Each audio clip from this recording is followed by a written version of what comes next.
நாம் உங்கள் homestay தொழிலுக்கான TikTok கணக்கை உருவாக்கலாம். இதற்கு உங்கள் கைத்தொலைபேசியில் ஒரு நிலையான இன்டர்நெட் இணைப்பு இருப்பது அவசியமாகும். உங்கள் கைத்தொலைபேசி ஆண்ட்ராய்ட் ஃபோனாக இருந்தால் அதன் பிளே ஸ்டோர் அல்லது ஆப்பிள் ஃபோனாக இருந்தால் அதன் ஆப் ஸ்டோருக்கு செல்லவும். இதன்போது தோன்றுவது நீங்கள் விரும்பிய ஆப் பதிவிறக்கக்கூடிய இடமாகும். அதில் சர்ச் என்னும் இடத்தில் டிக்டாக் என டைப் செய்து விசைப்பலகையில் உள்ள தேடல் பொத்தானை அழுத்தவும். அப்போது உங்களுக்கு இது போன்ற டிக்டாக் ஆப் தெரியும். அதன் முன் உள்ள இன்ஸ்டால் அல்லது கெட் பொத்தானை கிளிக் செய்யவும். அதன் பிறகு ஆப் உங்கள் கைத்தொலைபேசியில் டவுன்லோட் செய்யப்படுவதை நீங்கள் காண்பீர்கள். டவுன்லோட் முடிந்ததும் உங்கள் கைத்தொலைபேசியில் ஆப்ஸ் இருக்கும் இடத்திற்கு சென்று டிக்டாக்கினை கண்டறியவும். பின்னர் அதை கிளிக் செய்து திறக்கவும். இப்போது உங்களுக்கு தெரியும் இந்த விளக்கத்திற்கு அக்ரி அண்ட் கண்டினியூ பொத்தானை அழுத்தவும்.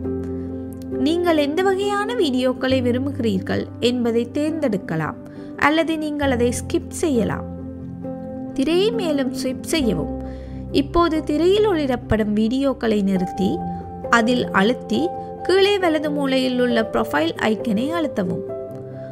இன்னும் உங்கள் டிக்டாக் கணக்கு இல்லை என்பதால் கீழே உள்ள சைன் அப் பொத்தானை அழுத்தவும். நீங்கள் எப்படி கணக்கை உருவாக்கப் போகிறீர்கள் என்று கேட்கப்படும்.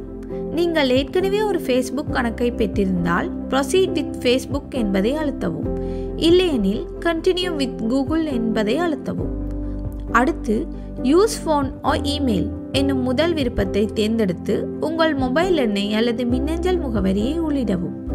இங்கு நாம் மின்னஞ்சல் முகவரியை பயன்படுத்துவோம். முதலாவது வரியில் உங்கள் மின்னஞ்சல் முகவரியை உள்ளிடவும். பின்னர் கண்டினியூ பொத்தானை அழுத்தவும்.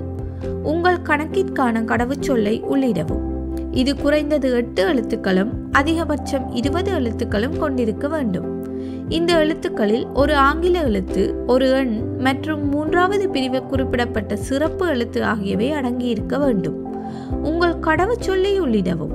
பின்னர் நெக்ஸ்ட் பொத்தானை அழுத்தி உங்கள் கடவுச்சொல்லை எழுதி பாதுகாப்பாக வைத்துக் கொள்ள மறக்காதீர்கள். அடுத்ததாக உங்கள் பிறந்த நாளை உள்ளீடு செய்து நெக்ஸ்டை அழுத்தி முன்னேறவும். உங்களுக்கு ஒரு பெயரை, அதாவது நிக்நேமை உள்ளிட சொல்வார்கள். அதில் உங்கள் தொழில் பெயரை உள்ளிடுங்கள் மற்றும் கன்ஃபர்ம் என்பதை அழுத்தவும். உங்கள் கணக்கை மேலும் அழகாக புகைப்பட ஐக்கனை அழுத்தி உங்கள் தொழிலுக்கான புகைப்படத்தை உங்கள் மொபைல் கேலரியில் இருந்து பதிவேற்றலாம். உங்கள் கணக்கில் மேலதிக தகவல்களை சேர்க்க உங்கள் ப்ரொஃபைலை மேம்படுத்த மேலதிக தகவல்களை சேர்க்கலாம். இப்போது உங்கள் டிக்டாக் கணக்கை திரையில் பார்க்கலாம். உங்கள் டிக்டாக் கணக்கை வெற்றிகரமாக உருவாக்கியுள்ளீர்கள். வாழ்த்துக்கள்.